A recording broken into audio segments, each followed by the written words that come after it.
नेहा एक साधारण मध्यवर्गीय लड़की थी जो दिल्ली के एक कॉलेज में फैशन डिजाइन की पढ़ाई कर रही थी। उसके पास ज्यादा नहीं था, बस एक सपना था कि वो एक दिन अपनी खुद की डिजाइनर ब्रांड शुरू करेगी।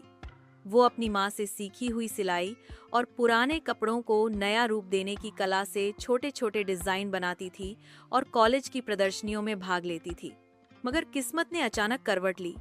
एक सड़क दुर्घटना में नेहा की टोंक पर गंभीर चोट आई और डॉक्टरों ने कहा कि वह अब कभी चल नहीं पाएगी। अस्पताल के बिस्तर पर लेटी वह टूट चुकी थी। उसका सपना, उसका करियर, उसका आत्मविश्वास, सब कुछ मानो उससे छिन गया हो।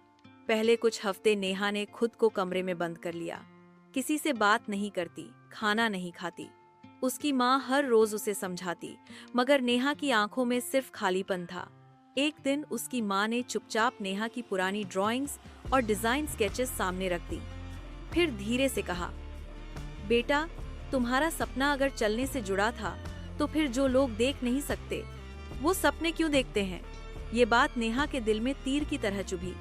उस रात उसने खुद से एक सवाल किया, क्या मैं सिर्फ अपने पैरों से चलती थी? क्या मेरे हाथ, दिमाग और हौसले बेकार हो गए हैं? उसने फैसला किया, अब मैं अपनी कहानी खुद लिखूंगी।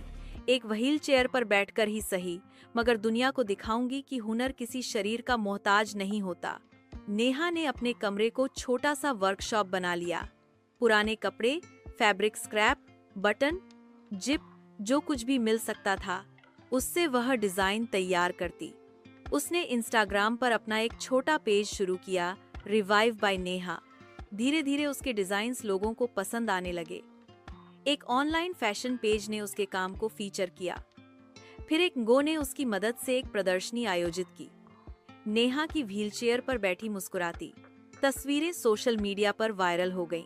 अब वो सिर्फ एक डिजाइनर नहीं थी, बल्कि एक प्रेरणा बन चुकी थी।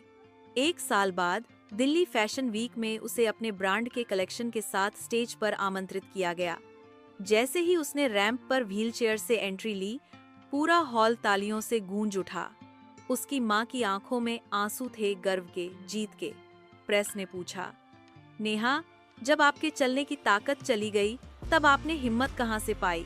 नेहा मुस्कुराई और बोली, जहाँ दर्द होता है वहीं सबसे बड़ी ताकत छिपी होती है, बस हमें उसे पहचानना आना चाहिए। मेरी जिंदगी टूट गई थी, लेकिन उसी टूटे हुए हिस्से से मैंने अपनी नई दुनिया बनाई। अंतिम पंक्तियाँ, जिंदगी हमें कई बार गिराती है, लेकिन वही गिरावट हमें उड़ना सिखा सकती है, अगर हम हार मानने के बजाय दर्द को अपने इरादों की आग बना लें।